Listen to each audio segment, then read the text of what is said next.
दोस्तों, तो पहली वीडियो में हमने पढ़ा। हाँ जी दोस्तों, तो इस वीडियो में हम पढ़ेंगे कि एक्सेलरेशन क्या। एक्सेलरेशन में पिछली वीडियो में पढ़ लिया था। अब हम कुछ क्वेश्चन आंसर्स करेंगे एक्सेलरेशन के बारे में। मैं आपको डिटेल में इस वीडियो में पढ़ाऊँगा। तो पहले हम एक्सेलरेशन के बारे में डिटेल में पढ़ते हैं।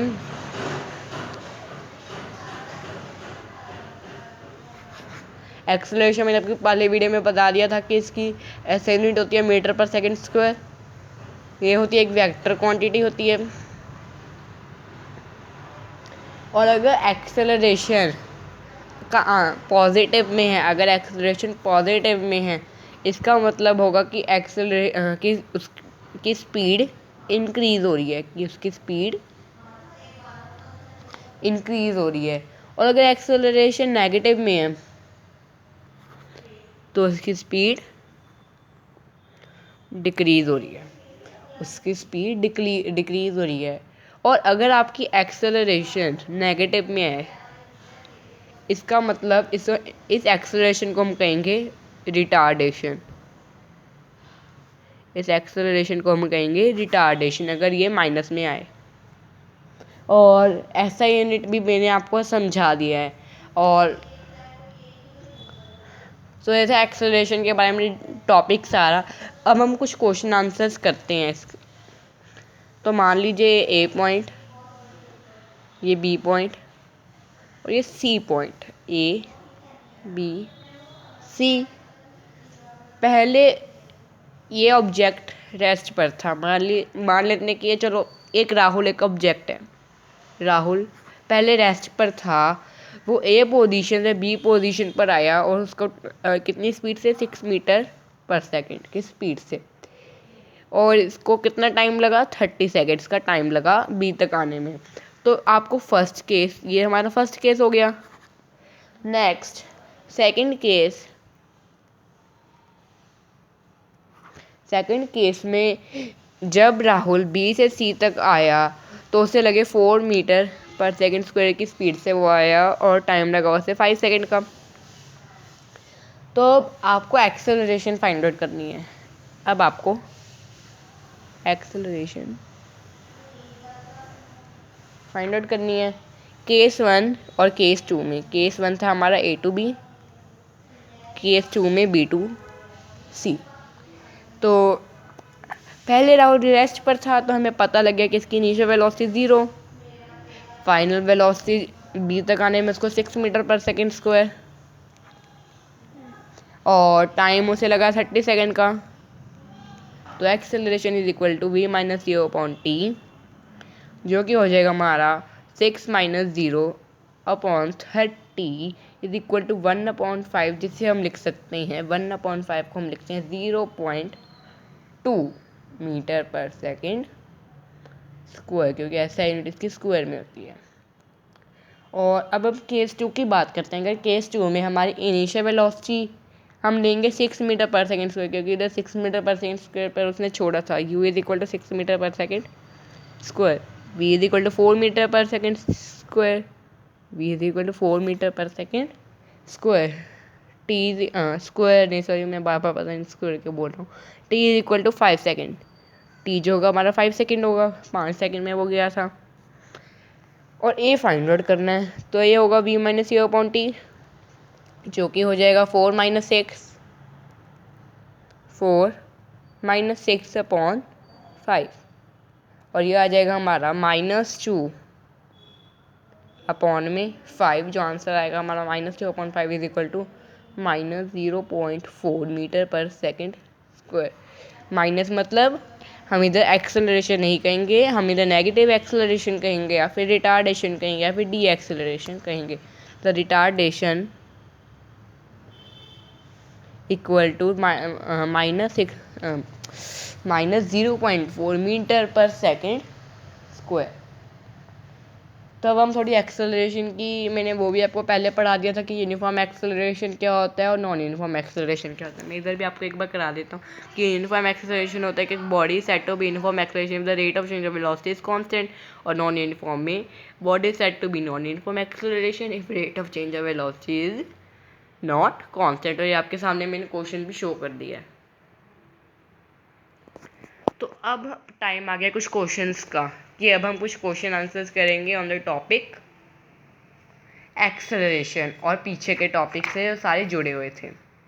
तो अब आपका पहला क्वेश्चन मैं आपको देना चाहता हूँ कि पहला क्वेश्चन आपका, a car is moving along a straight road at a steady speed, it travels 150 metre in 5 second. तो आपका क्वेश्चन है एवरेज स्पीड क्या होगी। जैसे एक कार एक स्ट्रेट रोड पर, एक कार है जो स्ट्रेट रोड पर एक स्टीडी स्पीड से मूव कर रही है, स्टीडी स्पीड से मूव कर रही है कार। उसने डिस्टेंस ट्रेवल किया 150 मीटर का, कितने सेकंड में, टाइम कितना, इतना 5 सेकंड, 5 सेकंड में। तो आपको एवरेज स्पीड निकालनी है।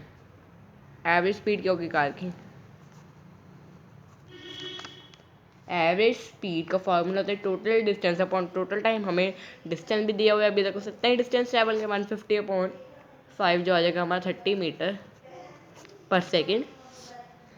तो आपको आगे पूछा जा रहा है, तो हमारी ये कार की एवरेज स्पीड आ गई 30 मीटर पर सेकेंड स्क्वायर। आपको भी क्वेश्चन पूछा जा रहा है कि अब how far does the car travel in 1 second. 1 second में कार कितना ट्रैवल करती होगी, कोई बता सकता है कि 1 सेकेंड में कार कितना ट्रैवल करती होगी। आपके सामने मैंने आंसर लिखा हुआ है 30 मीटर पर सेकेंड मतलब 1 सेकेंड में कितना ट्रैवल करते हैं, 30 मीटर ट्रैवल करते हैं। Simple answer 30 metre. Next question, how far does the car travel in 6 second. ये सारा क्वेश्चन आ जाएगा पर 6 सेकेंड आ जाएगा। How far does the car travel in 6 second. अगर 1 सेकेंड में वो 30 मीटर ट्रैवल करते हैं तो 30 इंटू 60 है ना, 30 इंटू 60 इक्वल टू 180 मीटर वो 6 सेकेंड में ट्रैवल करेगी। आपका लास्ट पार्ट इस क्वेश्चन का, how long does it take to travel 240 metre. 240 metre जब वो ट्रैवल कर लेगी वो कार, तो वो कितने टाइम में ट्रैवल करेगी। तो हमें पता है 240 अपॉन 30 डिवाइड करेंगे, आंसर आएगा हमारा 8 सेकेंड। तो हमारा फर्स्ट क्वेश्चन होता है इधर कंप्लीट। सेकंड क्वेश्चन में आपको पूछा जा रहा है कि अगर एक पार्टिकल एक सर्कुलर पाथ, एक रेडियस एक सर्कुलर पाथ का, मान लो कुछ भी रेडियस है r, तो इसका डिस्प्लेसमेंट क्या होगा हाफ ऑफ द सर्कल के बाद। What will be the displacement, displacement क्या होगा, डिस्प्लेसमेंट होगा इसका 2r। आपको आंसर लिखना है 2r। So next question is the speed of a moving object is, ये तो मैंने करा दिया। हाँ जी, नेक्स्ट क्वेश्चन हम करते हैं, थोड़े 1-2 क्वेश्चन और करते हैं। हाँ जी, a man travel 1.5 metre then travel 2.0 metre. ये इसकी ईस्ट डायरेक्शन, ये है वेस्ट, नहीं साउथ डायरेक्शन। आपको डिस्टेंस और डिस्प्लेसमेंट बताना है। ए बी सी, आपको डिस्टेंस बताना है और डिस्प्लेसमेंट बताना है। तो ये आपको होमवर्क है, डिस्टेंस और डिस्प्लेसमेंट आपका होमवर्क है। तो ये आपको घर से कर कर आना है। A to B वो उससे क्या 1.5 मीटर, B to C क्या उसने 2.0 मीटर। मैंने आपको डिस्टेंस और डिस्प्लेसमेंट का टॉपिक समझाया हुआ है, तो आपको एक क्वेश्चन करना ही करना है। Next question is, a body is moving along a straight line path with constant velocity at an instant of time. The distance traveled by the s is and its displacement is G. अगर एक body एक straight line path में travel करिए constant velocity के साथ at an instant of time, एक time पर वो जो डिस्टेंस उसने ट्रैवल किया वो एस था और डिस्प्लेसमेंट उसकी डी थी, तो हम कह सकते हैं कि डी इक्वल टू एस। कह सकते हैं ना, डी इक्वल टू एस। कुछ क्वेश्चन ये भी हैं कि एक्सेलरेशन के ऊपर कि acceleration is in the direction of motion, उसे क्या कहेंगे, positive acceleration. Object moving along a straight and non busy road, उसे हम क्या कहेंगे, पॉजिटिव एक्सेलरेशन। बी पार्ट आता है हमारा, acceleration is against the direction of motion, उसे क्या कहेंगे, रिटार्डेशन है, डी एक्सेलरेशन। सी एक्सेलरेशन यूनिफॉर्म तब कब कहेंगे, the motion of a planet around the sun in its orbit is an example of uniform accelerated motion.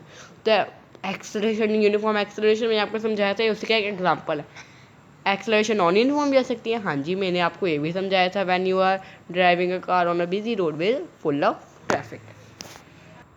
और कुछ क्वेश्चंस आपके ये भी हैं और ये भी आपके क्या हैं, होमवर्क हैं, आप देख सकते हैं। सेकंड का आंसर आपको दिया भी हुआ है 2 रेशियो में, बाकी सब आपको होमवर्क है।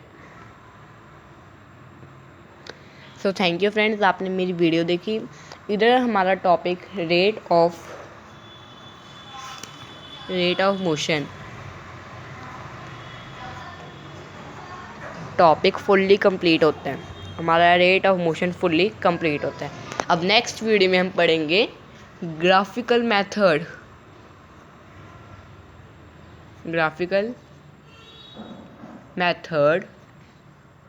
Of motion. ग्राफिकल मैथड या फिर ग्राफिकल रिप्रेजेंटेशन, आप कुछ भी कह सकते हो, ग्राफिकल मैथड या फिर ग्राफिकल रिप्रेजेंटेशन।